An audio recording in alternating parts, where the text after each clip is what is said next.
Okay. Hiya, hello. What Hi. we thought we would do today is myself and Nick. We thought we would take a couple of topics that have been brought up on the site. Firstly, thank you so much for everyone's support. Incredible. Keep sharing that. We want more people, more positivity. We were going to touch on fear and overwhelm because that's something that I think we all at some point have. But I think at the moment it could potentially be higher. Now, I have a thing with regards to fear. Any emotion, if I'm being honest with you, I think all emotions are helpful. I don't want to ever take anybody, because if I have to meet people, can you take my fear away? Can you take my anger away? No, can't do that. I wouldn't want to do it because they all have a role. Yeah. And the thing is with fear, is that it's there for a reason. So that's the bit that stops you walking down an alleyway that you look at and think it's not there. Or that's the bit that says there's a bus coming, need to stop. So Absolutely. yeah, absolutely. What I thought we could do is what we thought we could do. Sorry, is we're going to look at that. We're going to look at fight or flight. We're going to look at the bit in the middle. We're going to look at your boundaries for it, what stops that, and a bit of grounding. Now, what Nick is brilliant at, because I can't remember it, is Nick's brilliant at talking about the actual parts of the brain and how that works, which I think is really important, because I think if you can understand why we do the things that we do, it gives you an opportunity to potentially change it then. And also it just comes out of the bit in the voice that goes, you're losing your mind. So Nick is brilliant at that. So between the two of us, bear with us. This is our first joint one that we're doing. So we're just going with it. We're going to see what happens. It'll either go amazing or it'll go completely, completely down the pan. Yeah. They will never know if it goes down that road because we will never Don't feel like my lovely. Thank you for this bit. Yeah, I think it's really important to understand, like you've touched on, what's going on in the brain when we get overwhelmed with fears and all these really intense emotions. Because if we can understand, so when we're feeling overwhelmed and we're, in the middle of an anxiety attack, or I'm not talking about a full-blown panic attack here, but although that as well, but like just when we're feeling scared, we're feeling terrified, everything's going on, and we kind of blend with that, and it can really affect our mental well-being to the point where it can make us go down the rabbit hole and then ultimately feel depressed.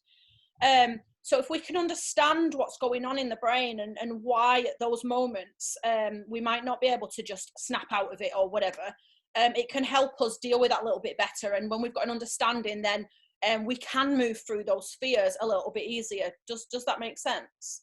Absolutely. Yeah. So yeah, going back to that initial kind of thing, that fears really do have, they're there to protect us. So like, for example, when I'm taking a class or doing a speech or whatever, if those fears weren't there, I'd go up on stage or I'd go into my class and I'd be like, oh yeah, it's fine. I've got this knowledge in here. And the actual kind of quality of the class might be really, it might not go the way I want it to.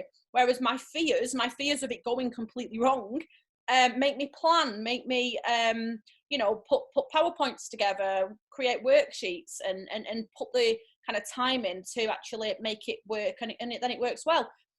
So we can actually use our fears to help us if we don't allow them to completely overwhelm us. But I've also been in the place where it does completely overwhelm me. In my 20s, I massively suffered from social anxiety, absolutely massive. I would never in a million years get up and do this video. I was, I couldn't, constantly thinking people were judging me, thinking I wasn't good enough, had a really funny relationship with authority, and I would have nothing to say. My mouth would I'd choke up.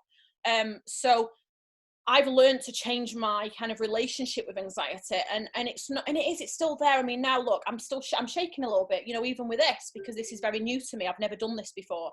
But rather than allowing it to stop me, now I can, using the kind of knowledge I have and my relationship with anxiety, rather than it being a migraine that completely floors me and puts me to bed, it's more like an annoying headache. Does that make sense? So it's there, I can feel it, and it's like I'd rather it wasn't there, but it doesn't stop me the same.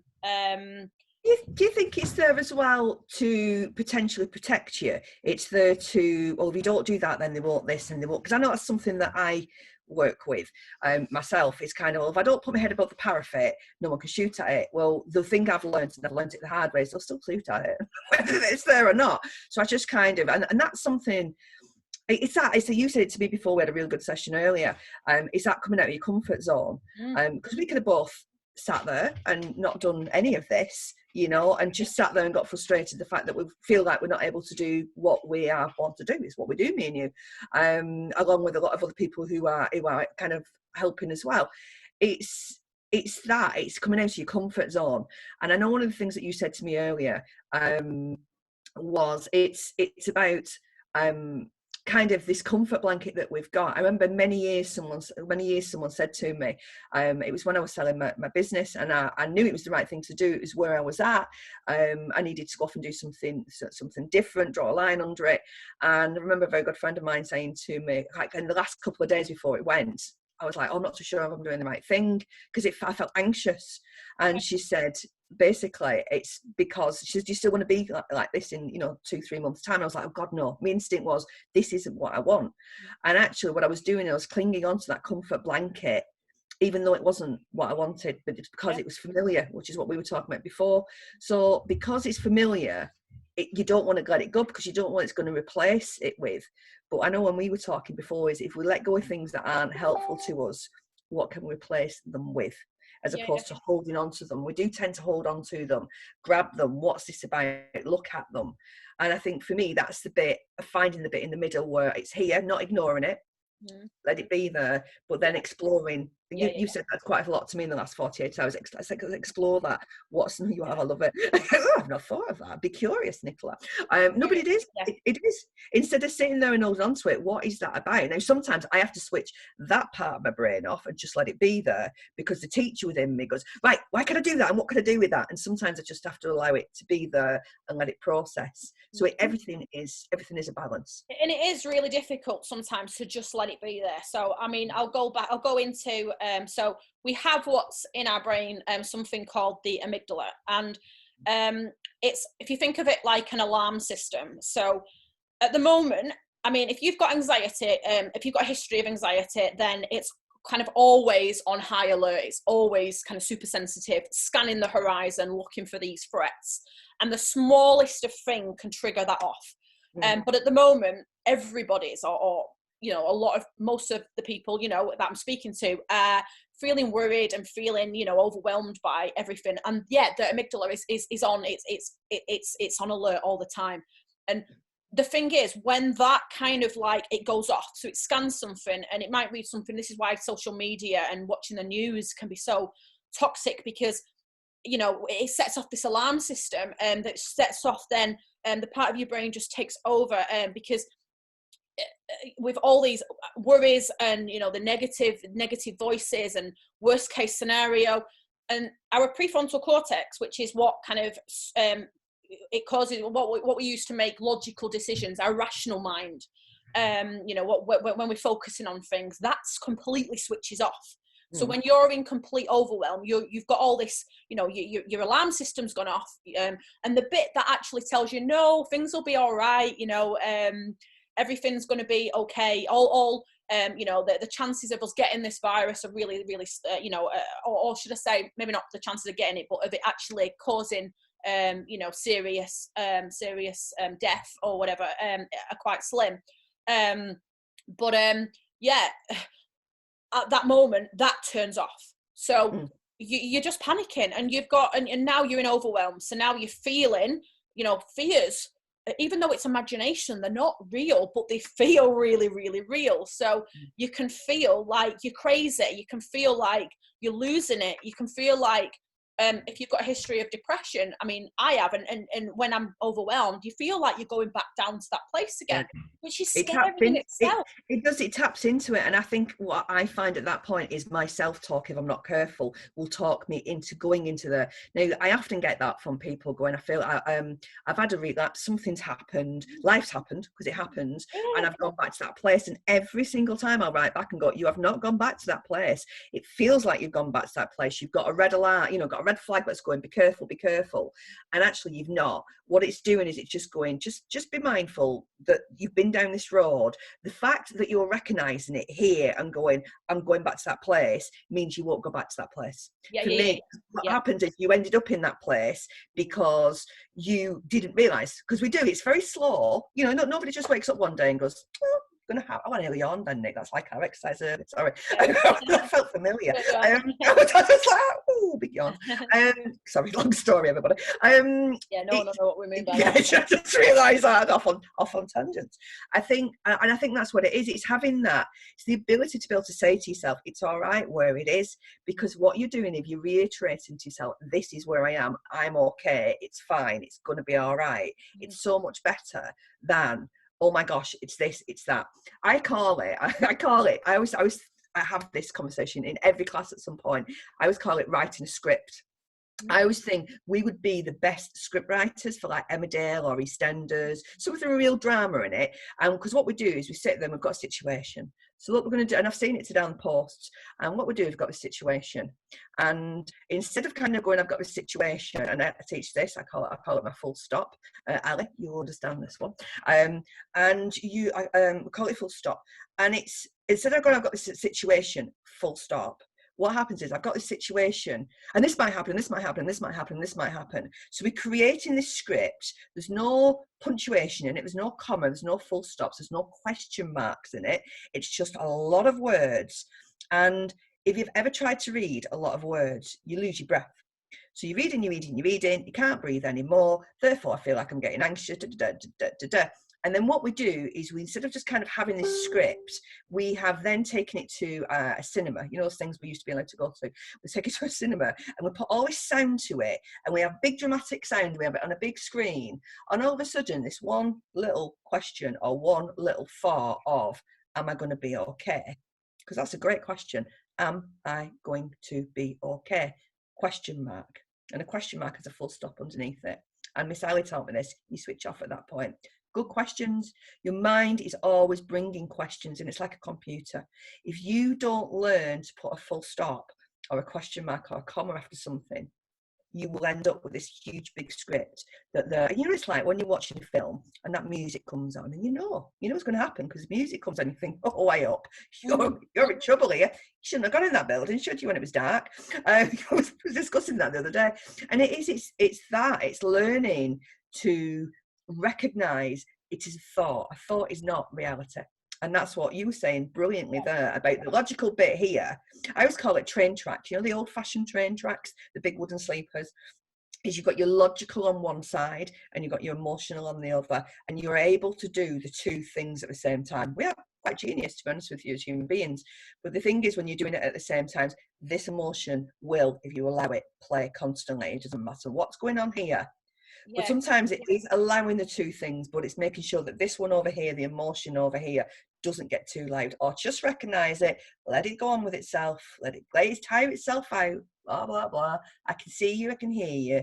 Okay, yeah, I can see that. But then let it hear it, acknowledge it, but don't then take it on and add that to your script. I've got a great idea, let's add something else to the drama.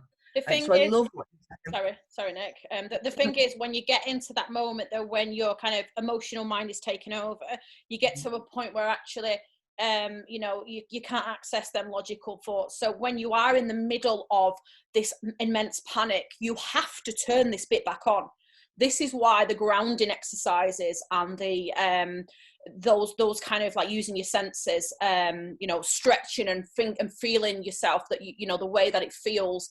Anything that brings you back into the present moment, then reconnects this part, and then you can then start to challenge those, those belief patterns. You've got to be aware of it, though. You know, if you've got all these kind of like, all these really negative voices saying how, worst case scenario. Let's face it. Generally, it's worst case scenario thoughts that are coming through our head, which is just takes us on this this roller coaster of negative emotion. But we have a choice. We have a choice to take we have to be really firm. And it might mean going back and forth. It might mean that we think, no, present moment. And then our thoughts go back to the fear. But no, you have to then, you have to choose going through the grounding exercise, or you might have to do it several times over. Yeah. But you Just, have to turn it back on. it doesn't happen like that. Can I just point that out? I mean, we had a one-to-one session before, and I kind of said, listen, I need half an hour before I do this, or else you're going to get even less sense out of me than normal. And I know, I know myself, and I needed to change that jumper because it didn't look good. But so I knew I needed, because my instinct, my safety plan, which we'll have a look at some point, we'll get you all to do a safety plan. And by that isn't bolts on the door. It's not that kind of safety. It's what to do if you're feeling overwhelmed. And I just went into the garden because I can. Beautiful evening. I was quite surprised how warm it still was. And I did some deadheading, things I've been thinking about doing for a while. And I just kind of got the secateurs out. I did about 10-15 minutes. I just did a quarter of it. And I thought, oh, that looks better. But what I'm doing at that point is it's still processing. So it's still like so it's still going on with itself, but I'm distracting myself. That to me is also part of mindfulness, which is what we both teach also. It's that, how can you distract your mind in a really good way that allows it to bring in the new information and just kind of think, right, I'm just going to let it there. And then it's just about knowing, it just takes a bit of time. It's very rare if you're in a high state of panic or anxiety, you can switch it off. And I think it's about what did someone teach me years ago is when an animal's been startled, it will tend to get startled and it tends to go off into the woods somewhere and just curl up, and then it's fine. It doesn't know, very rarely do we ever go from that to that. We can do with joy, but we tend not to do it the other way around. We tend to get stuck here. Oh, look at this grief that I'm in. Look at this. I'm feeling awful that I'm in. Sorry, I didn't mean to use grief there. Look at this anxiety that I'm in. Look at this depression. Oh, I'm going to make it. And we create it. Instead of having it there, we then create, like I said, this great film. We've gone from an episode of EastEnders. We've now got a blockbuster film. And it's how can we go from that? And it's that good self-talk.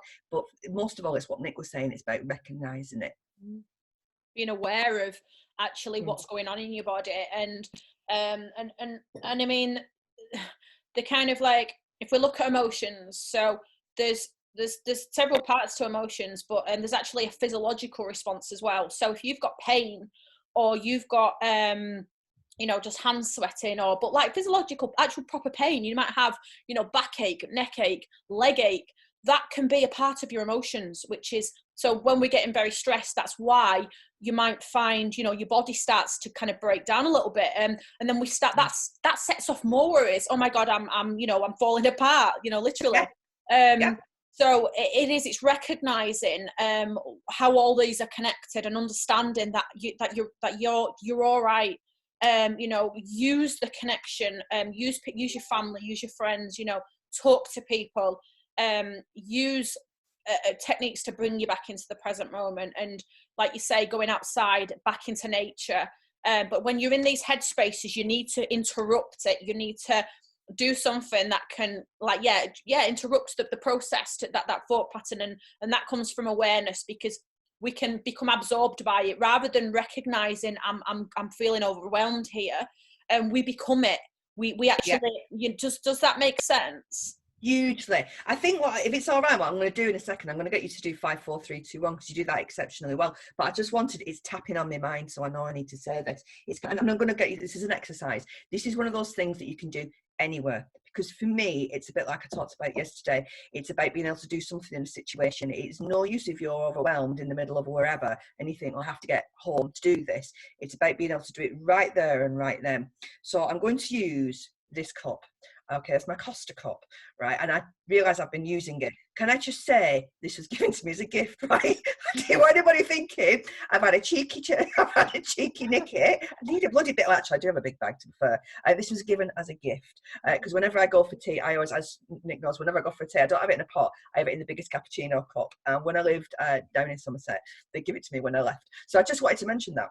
But this is the kind of thing that you can use. So if you're feeling that overwhelm at any particular point, and let's suppose we've all been there and out for a cup of tea when we could go out for a cup of tea, we could do this at home. It could be anything. It could be a pencil. It could be. In fact, I'm going to use a pencil for no other reason. It's easier to carry than this big cup. So whatever item that you're taking, and if you've got an item in front of you, it could be anything. I want you to just pick it up first of all, and I want you just to notice the different colours. So you don't need to say it out loud. I'm only saying it out loud just so you can see. So we've got the red, the white, the yellow, and the black. We've also got the colours at the end here. Just take a moment to, I've also got the gold on there, and slightly different colour. Just take a moment, and the whole time I always do, mine does it automatically actually now, is I'm all about feeling your feet on the floor, just grounding.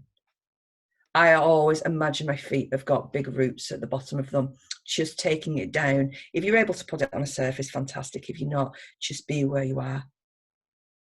But for me, that's how I bring it. And even just talking now, I can tell with the way that I'm talking a little bit slower. The heart rate is going a little bit slower.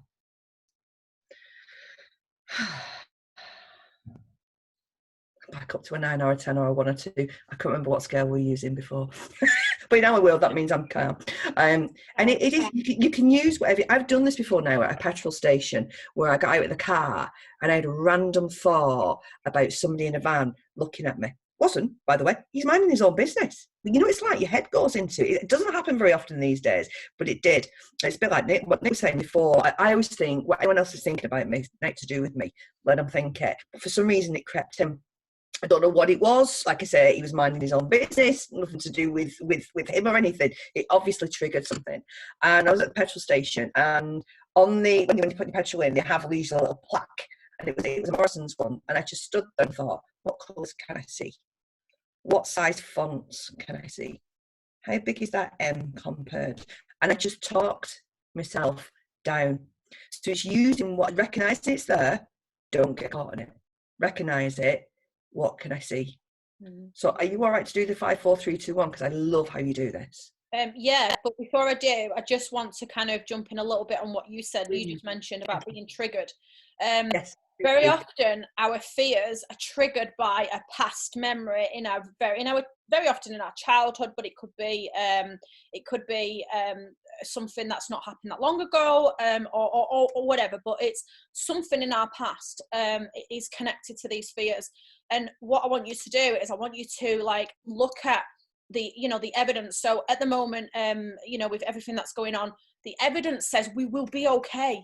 Yes, we're in the house. Yes, there's lots of uncertainty, but I'm seeing the community come together and absolutely, the group, the positivity that's coming through the group is absolutely amazing. And I'm seeing the whole, so many people come together to support each other, and it's beautiful. And, we will be okay. And sometimes looking at, if we feel like, oh my God, I can't cope. Well, actually look at, go back in a little bit, very often most of us have been through difficult times, let's face it.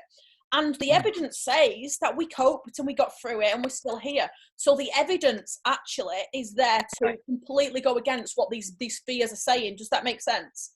But rather than do the five senses, I'm actually going to talk us through the yawn, because I think that it's a really effective way of being able to kind of relax ourselves, and because it feels good as well, and it can be done anywhere. And even if you kind of just close your eyes and just go down a bit. I mean, if you're in public and you want to go to your five senses, fine. But yeah, it's not really heard of, because yawning has got this stigma of being bored, of being, of you getting bored of something. But actually, it's a really effective way of calming yourself down and bringing yourself back into the present moment. So what do I mean by a yawn? So you close your eyes and you actually feel, really, really slow, mindful yawns. So you feel the muscles around your mouth as you go through the yawn. You feel the temperature of the oxygen, and maybe you visualize the oxygen coming in your body at the same time, but you're placing all of your attention on your body, on your muscles, on yourself while you go through that. And sometimes it will actually trigger a genuine yawn, and you just go through it really slowly and focus on it and feel it, and it feels really good.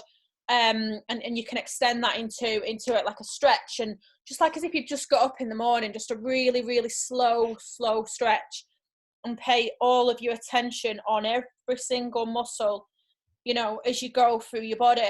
But I'm going to do a mindful yawn to show what I mean in regards to speed. So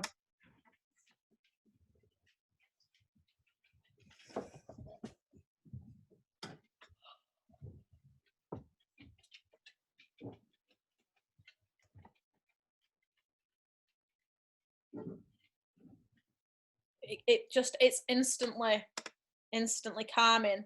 I mean, Nikki, we did this just before. How did you find? That's my favourite thing I've learned today. Genuinely my favourite thing. And it was funny because every time when you first said it, I was like, you want me to do what? Yeah. And I did it. The first time I just did it. And then after that, actually it turned into, I'm sorry, Rose just appeared, slightly distracted. It turned into just a really nice stretch, and the stretch was different each time. So for me, it massively helped. It is funny about kind of body language. People do think that. They also think kind of the crossed arms means that it's defensive. It's not actually. Sometimes it's about relaxing, being comfortable, and that yawn that is my favourite thing I've learned today, because I love learning. That's my favourite thing I've learned. Would it be all right, just touch on the 5, 4, 3, 2, 1, just in case anybody doesn't, but the senses, because I have visions if they're at the side now going, what's a 5, 4, 3, 2, 1, and we'll do it again, because I think it's good to keep recapturing it, but it's just in my mind then, just to, if it's all right. Yeah. So by the five senses, so it's a really effective strategy to bring ourselves back into the present moment again, and come away from all these imagination and worries and all these kind of, you know, negative emotions. And we might have to do it several times, you know. It might, you know, it's not a magic thing, but it does help us bring, like I say, bring your prefrontal cortex back online, which is what you want to do, because then you can challenge these negative thoughts. So first of all, 5 things you can see. So you go through your senses and look for 5 things in your surroundings. You can look at colours. So my wall is white. You can look for textures. So my computer is quite smooth.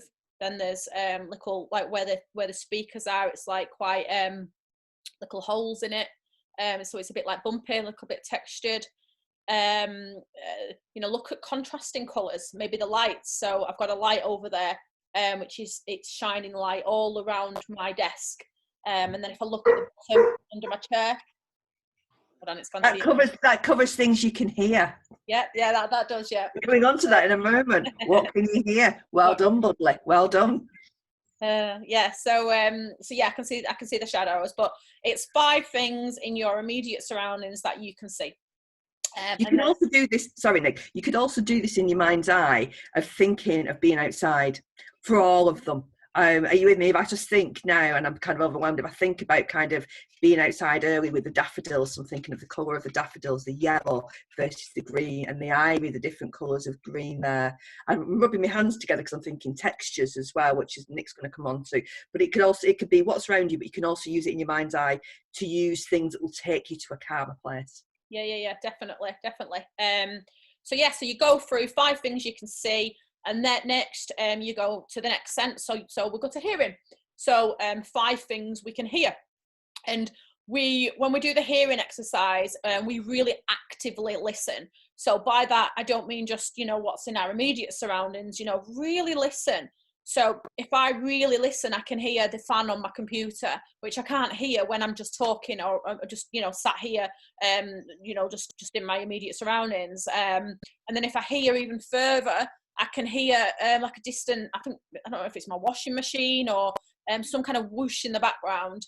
And then my computer's making these funny noises, which I can keep hearing.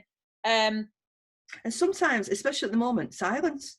That's something that I think everybody's getting used to at the moment, and it's beautiful. I've just, when you were talking then, because I've switched into hearing, there's a blackbird outside that's just finishing its usual evening, and he's cheeping away. Now I probably wouldn't hear that at this time normally because of either traffic or planes, and I think it's hearing and recognizing silence. That's such a gift, because that does give the mind that little bit of space to process a little bit more. Sorry, Nick, just because I heard it. No, it's fine. It's good. It's good.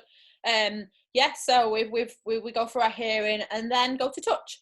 So feel different kind of things around your hair. I mean, that's brilliant. Not your face, because you're getting trouble off your mum. Oh yeah. No, not our face. But yeah, absolutely. That's bringing us back into the you know, that's really, you know, right in the present moment. Feel, because you can feel the connection to your body as well. You know, rubbing your hands together, it's quite a nurturing thing as well. But also you can feel, you know, is your hands hot? Are they cold? If you're outside, you could. If you were outside, sorry, Nick, if you're outside, you could put your hands. If you would now just think of a daffodil, because the yellow's coming to mind.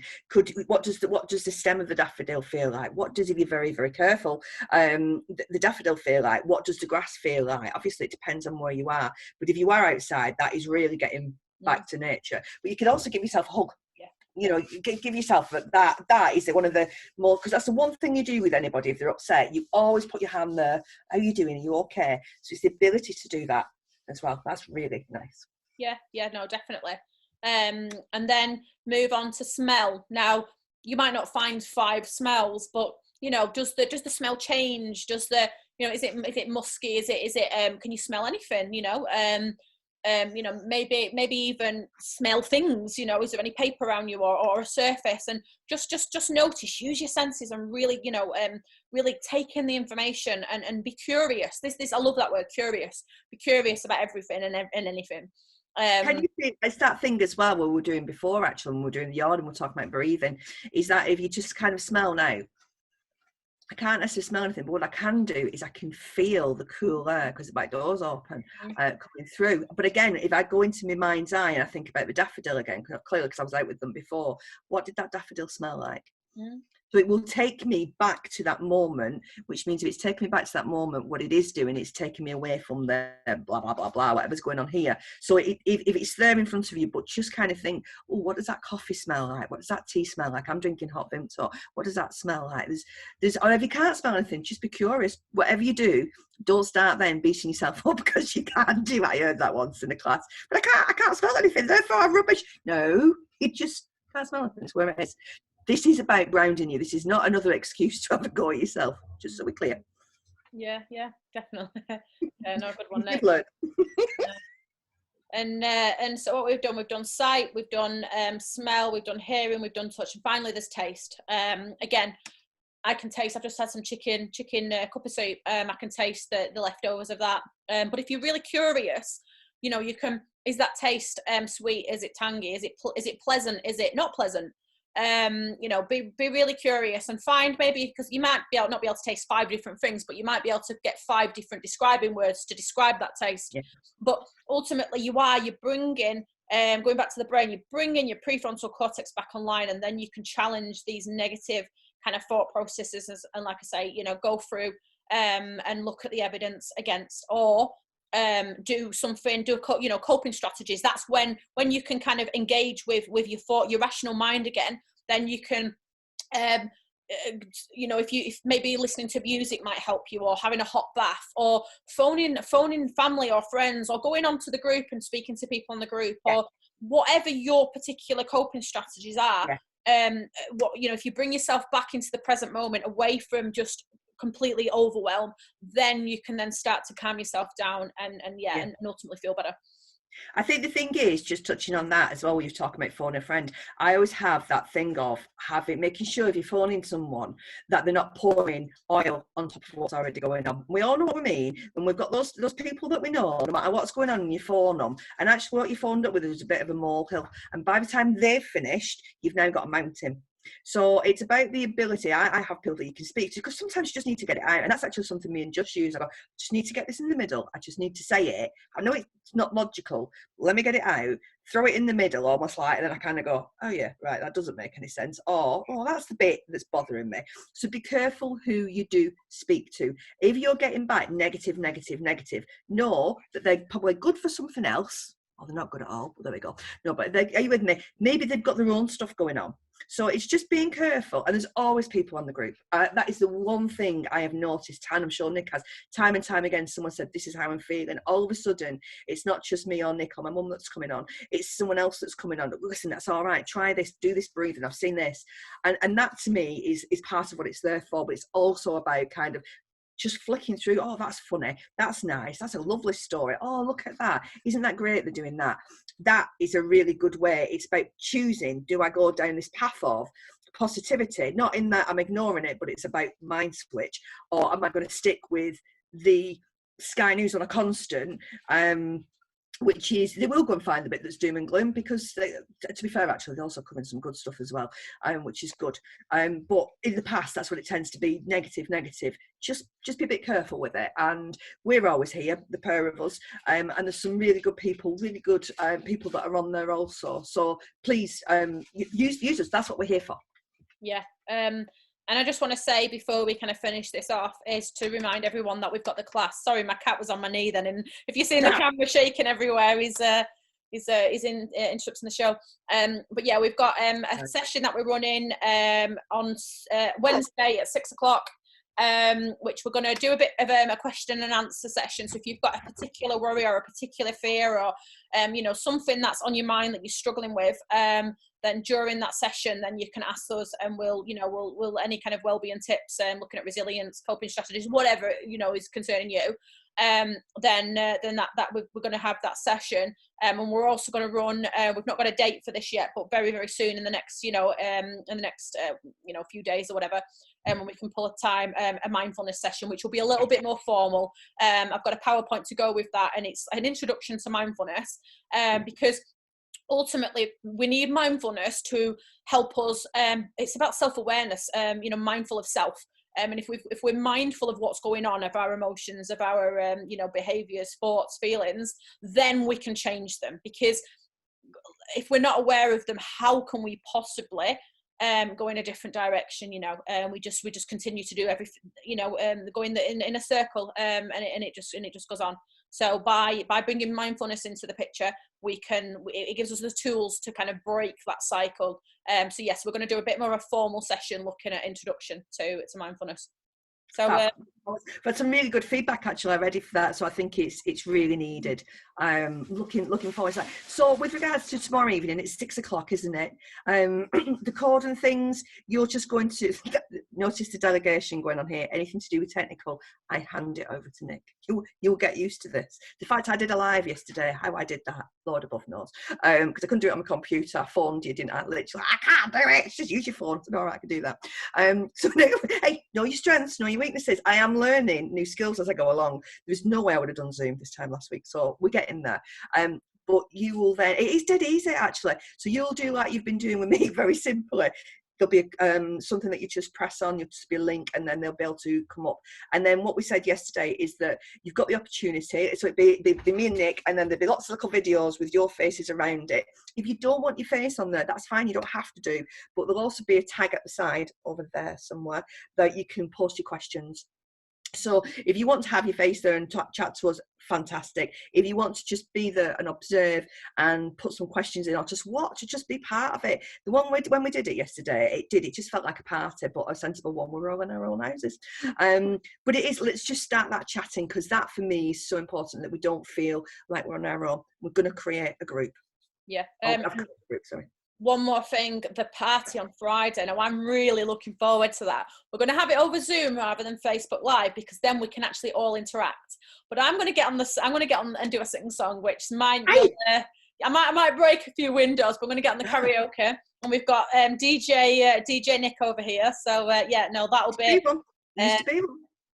Mr. Price is joining in as well on Friday. We discussed this, but he's over there. I think he's eating his own hand because we've not had tea yet. I'll be told off. It's 7:15. We've not had tea.